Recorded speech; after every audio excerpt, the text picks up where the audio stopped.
The Jeep Compass Sport is the entry-level trim for the Compass lineup. It may not have all of the extra nice features that you're going to find in some of the higher trims with extra technology and things like that. But if you're just looking for a Jeep to get you from A to B without all the extra costs that come from having extra technology, I think the Compass Sport is one that you should probably look at. Pricing for the Jeep Compass in Canada starts at around $35,000 versus $27,500 down in the US, and that's going to go up depending on the trim level that you've chosen and the packages that you've added on and whether or not you've got some shrewd negotiating skills. But there's no denying that you get pretty good value inside of the Jeep Compass when you look at the lower trim levels of the ride. This one is in the diamond black crystal pearl, and while I do like the color, one thing that I'd recommend, especially with darker colors, is get your car ceramic coated. It might cost you a couple $100 up front, but it's going to protect the paint. The other option is to look at a paint protection film instead, but I think ceramic coating would be the way to go. One thing that Jeep changed out a couple of years ago was switching the Compass out to strictly be available 4x4. It was front-wheel drive standard before, but I think the 4x4 system is such a better choice, especially if you live in northern states or in Canada like me, because we get snow a couple months out of the year, and having 4x4 in the wintertime is amazing. Wheel sizes are all over the place, so you're 16, 17, 18, or 19-inch wheels with varying styles depending on which trim level of the vehicle that you've gone for. I am personally a bigger fan of darker wheels, so the base trim is just going to have this basic silver painted, but you could always hydro dip them instead or just go aftermarket to get something that matches your style. And then suspension-wise, you've got a few different options, but when you look at the off-road models, specifically the Trailhawk, that's going to give you off-road tuned suspension. So if your plan is to go off-road inside of your Compass, like that's what you're getting it for, light trails and things like that, you might want to look at one of those higher trims instead of the entry level. The front-end style of the Jeep Compass is nice and simple. You've got the Jeep badge with that Jeep-esque grille as well. And then lower part of the bumper also has a nice honeycomb design too. You're gonna find LED headlamps inside of the ride and then a lot of optional technology as well. So you're gonna find the option for a front-facing camera. The front-facing camera is extremely useful if your plan is to go off-road. So that front-facing camera will give you a nice 360 view. But if you're going on trails, it's really useful to see what's going on around you. But if you're not trail riding, it doesn't matter. You can save yourself thousands of dollars looking at this trim level instead. In some trims, you're also going to find the option for some tow hooks in the front, which the Sport trim and most trims won't have. Underneath the hood of the Jeep Compass, there is only a single engine choice that's available, and that's this 2-liter turbocharged inline-4 that Jeep introduced a couple years ago. Power-wise, this pushes out 200 horsepower and 221 pound-feet of torque, which puts it pretty much neck and neck with the Ford Bronco Sport if you're doing comparables right now. But it's a nice and simple design here. You can easily change your oil. There's a little engine cover, easy access to the battery, and topping up all of your fluids. You just want to make sure that you take care of your ride, bring it in for regularly scheduled maintenance, at least do regular oil changes to make sure that this car treats you right. The rear end styling of the Compass is unchanged from the 24 to the 2025 model. LED tail lamps with a backup camera and a rear wiper are going to be there. You will find some different technology in the higher trims of the Compass as well. So things like the reverse park sensing system and a power tailgate would be there as an option, but it's not available in this Sport trim. You can tow inside of the Compass as well. Regardless of the trim, you're looking at maximum 2,000 pound towing capacity. So small boats, trailers, bike rack carriers, things like that, you won't have an issue inside of this ride. So I did mention, powered tailgate is available inside of this thing. But inside of the Sport trim, it's just a manual instead. So there's just a button there that you're gonna push in order to raise it up. I'm a fan of power tailgates, but doing it yourself isn't necessarily a bad thing. And I just kind of noticed there's like a Jeep style design right on the liftgate door there. Kind of cool. Squirrel. Looking at the features back here, there's not much. You've got lights off to the left and the right side, and then some storage pockets along both sides as well. You do have the option for a thermoplastic rubber tray from the factory. So if you wanted to protect the back end, you could, but otherwise it's just a carpeted liner. And lifting it up though, you've got a mini spare tire, which is incredibly useful because if you do end up going on a trail or you pop a tire, puncture a tire, whatever the case may be, you've at least got that spare. There is the option for roadside assistance as well, but the jack and all the necessary components are there if you need them. And then there's also some storage along the outside of that mini spare tire. Folding down the second row seats inside of the Compass can be done from the trunk, can also be easily done from the second row. But if you can reach it from the back here, up along the top, you're just gonna grab and push. And it's a 60-40 bench, so 60 on the driver, 40 on the passenger. And then one thing is that the seats are locked into place, so you can't slide them forwards or backwards. But the cargo measurements that we're looking at here, specifically behind the first row, are going from right where that liftgate would close to just in behind that little armrest between the first row seats. So if the driver's seat, passenger seat were forwards or backwards, you'd lose or gain a little bit of extra space. But there's a lot of space inside of this ride. Filling up fuel inside of the Compass is done just along the passenger side. It's an unlocked cover that has a capless system, but that capless system has anti-siphon technology built in. The vehicle also requires unleaded fuel, but one nice thing is that the minimum manufacturer's recommendation inside of the ride is just regular 87 gas. So regular fuel is all you need to use inside of this thing. You do get pretty good fuel economy inside of the Compass. It's ultimately going to depend on your own personal driving habits, because if you gun it, it's going to give you worse fuel economy overall. But if you granny drive it, you're going to get pretty good economy overall. The side view mirrors inside of the Jeep Compass are manual folding. They are also heated, and there's the option for the blind spot monitoring system. So if somebody's entered the blind spot, it'll highlight there to let you know. Hopping inside, nice and simple here. You've got basic controls for your side view mirrors, for your windows as well. And then there's this nice cloth highlight along the door. And honestly, so much nicer when you're resting your arms. You're gonna find some cup holders there with a speaker, that same highlight with some basic controls for your lights, along with a dimmer switch, manual telescoping steering wheel inside the ride. And then this, since it's the sport trim, is just a regular cloth seat, and it's also a manual adjust. So manual up and down, adjust the backrest, and slide the seat forwards or backwards. There is the option for a power seat inside of the ride.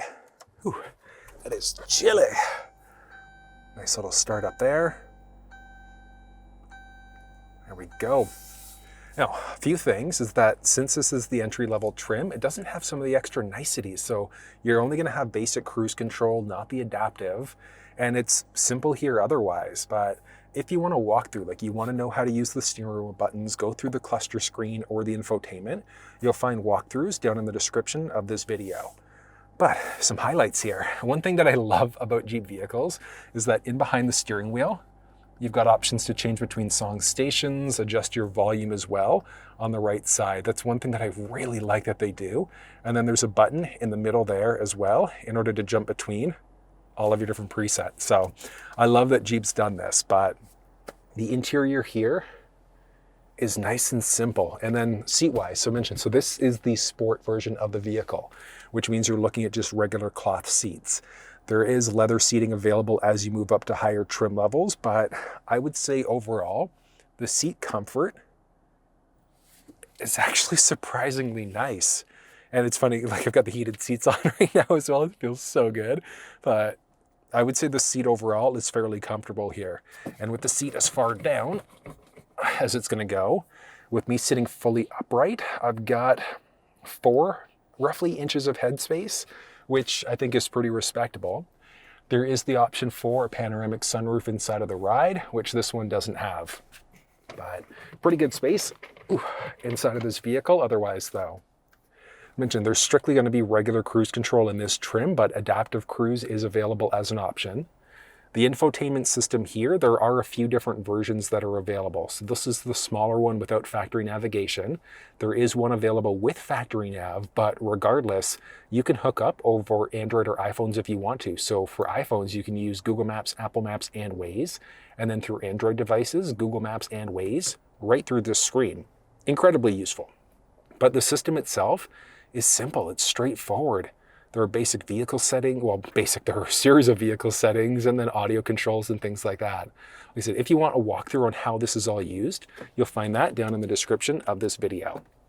I love that there's a regular shifter inside of this ride. And while there's no dedicated sport mode, because you've got sand, mud, snow, and an auto mode, there is the option for, look at that, manual mode. So you're essentially utilizing the 8-speed automatic transmission instead.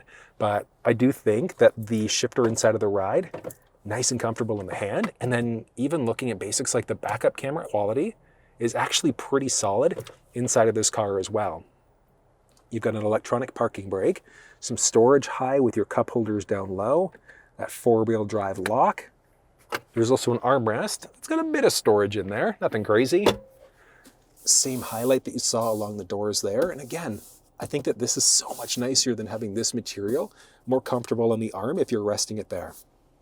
Glove box is non-lockable. There's a good amount of space. Up overhead, you've got basic controls for your cabin lights. A dimming rearview mirror is an option in the higher trims, but it's manual inside of this lower trim. And then I mentioned you'd have the option for a panoramic roof in the higher trim levels of the ride. There's a ticket receipt holder on the outside and the inside. And then there's also, a little light there on top of that. This, it even stretches out to block all of the sun that might be hitting your face. I like that there's an assist handle there, but the interior here, nice and simple. The second row has the same highlight along the door, basic bottle storage down low. Then higher trims would have the option for second row heated seats, but this trim level doesn't. But with the driver's seat set up for myself being 6 feet tall, inside of the second row, I've got a good amount of knee space, foot space, and head space. A little tight, like an inch roughly of space there. So not a ton of space, but I can still fit back here, which is a win in my books for sure. Basics back here, you've got pockets behind both the passenger and the driver's side. Basic vent controls, there's a USB power point, and then a 12-volt power point down low too. Up overhead, there's a handle, hook, and a light on the passenger side, and on the driver's side too. Behind the seat, you're gonna find some cup holders built in. There are anchor points down low, tether points in behind the seats if you need them as well. There is a tiny little hump in the middle seat there, so sitting here, it's not gonna be the most comfortable seat. I've actually got a bit more headspace though, which is kind of nice, like maybe half an inch, about half an inch more of headspace inside of the middle seat compared to the others. But the middle seat, like every manufacturer, is not overly comfortable by any stretch. So getting 3 full-size adults that are my size back here would be tight. But if you've got shorter friends, family members, whatever the case may be, they won't have an issue back here at all. So initial impressions, the car handles pretty nicely. The blinker is kind of an interesting thing. I think the sound on that could probably be improved a tiny little bit, but I mean, it's nice. It's actually surprisingly quiet. I am just on a residential street, so we'll find out how it handles on the highway and what the sound is like at a highway in just a second here, but initial impressions here. It's good. It's fairly responsive there as I go to just tilt the wheel. So this one has the 2-liter turbocharged engine in it, which means you're looking at 200 horsepower and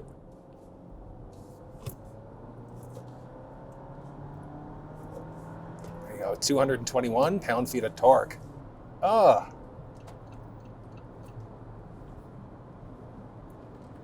that. I love the hand shifter. So some cars will have the paddle shifters instead, but this one has the manual, like a hand shifter with the manual mode. So you can really utilize that in order to be able to get the best possible performance out of the ride. So if you've never used paddle shifters before or a manual hand shifter, check down in the description of this video. I've put together a little walkthrough that explains the process and how it works, but it's pretty straightforward. On highway speeds right now, I am actually incredibly surprised. The Jeep Compass is really, really quiet, like noticeably quiet. nicely done. And for the price point that this is at, this is the entry-level trim. I don't know if there's active noise cancellation here or what, like maybe it's just well insulated, but Jeep has done a great job on the cabin noise inside of this ride. Very minimal, which is useful. And that was a quick look at the Jeep Compass Sport. I honestly think that this car is fairly good value when you look at the entry-level trim. You get 4x4, a 2-liter turbocharged engine, Android Auto, Apple CarPlay, and a boatload of other features. But you can find all of the build details for this Compass down in the description, along with links off to Jeep Canada, US, and all those tech walkthrough videos too. But if you found this video useful, give it a thumbs up, share it with someone if you think they might find it helpful, and until I see you next time, take care.